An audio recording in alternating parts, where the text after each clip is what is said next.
moving on to my next question. So, you said that you considered yourself to be antisocial. So when did you get to know that, no, I'm not antisocial. I'm just an introvert. There is nothing antisocial about me.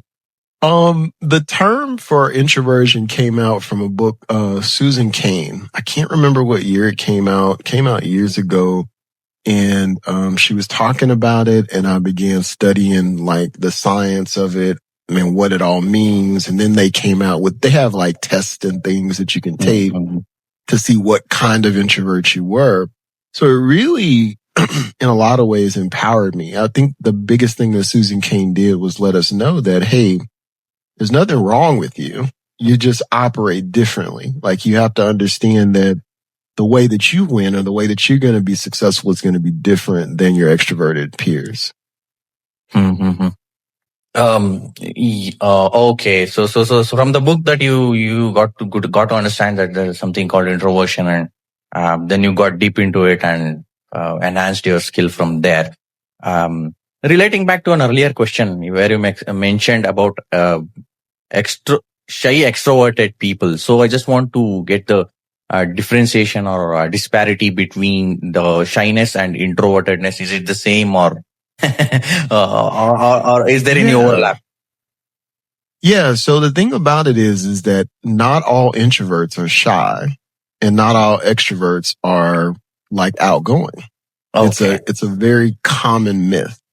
The whole thing about introversion and extroversion is all about energy. It has nothing to do with whether you're outgoing or shy. Now, it can show up that way. So, for example, an extroverted person tends to be more outgoing, but it doesn't necessarily mean that they will be. So shyness was something that as I started getting out into, coaching, because I started doing like sales coaching, and I've been doing that forever, but then I started like coaching speakers and things like that. I started to run into people who were extroverted, like they have extrovert tendencies, but they still had a shyness. They still weren't very social, which was a whole nother classification of people. So it's just a common myth that every extrovert is outgoing or that every introvert is shy. It's just not true. They're very outgoing introverts, which is the challenge for them, though, is they may be outgoing, but they will eventually be drained and they'll have to take a break. So that's kind of how that works. Yeah, I identified with that. I am an outgoing introvert. When you mentioned that, yeah, I just realized that clicked. I am an outgoing introvert. It takes time for me to re-energize. Yeah, so it's not as cut and dry as people might think. It's really more of a spectrum. Like for me, I didn't realize that I have a tendency to be more of an outgoing introvert until the pandemic hit. And when I was forced to be alone, I thought I enjoyed being alone until I was forced to be alone. And then I couldn't wait to get back around people again. So, right. yeah, Interesting. Yes, sir. So people misunderstand introvertedness to low self-confidence, especially in India, wherein if you're shy and not shy, rather I would say introverted. People mistake that and try to cross the boundaries. I mean, while speaking or whatever it may be. So is introvertedness a sign of low confidence, or is it just a misunderstanding that people have? I think it'll be good to enlighten people in India that that's not the case. So I'd like to hear your take on it.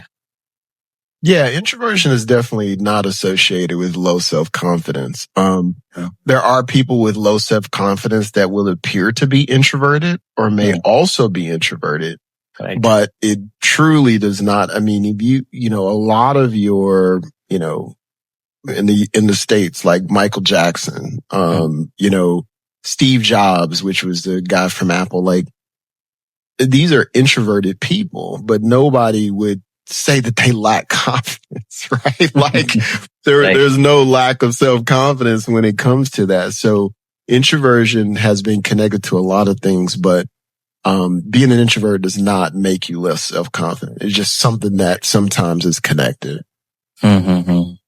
Okay. That was good to hear. Yeah.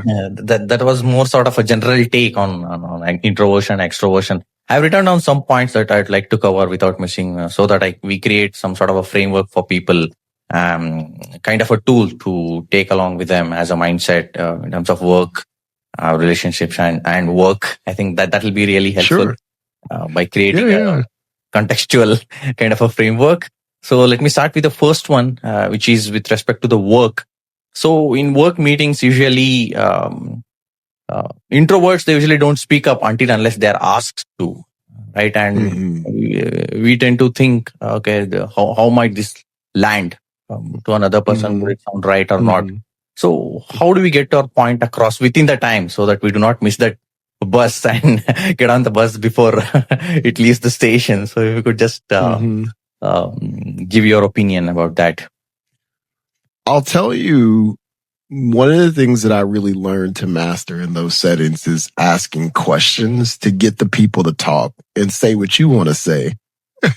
Right? So I've gotten very good at asking questions to get people to say what I want to say. Right? So, a great framework I was just talking to somebody about yesterday was, asking, when I'm able to ask, what is the goal? Like, what are we ultimately trying to accomplish?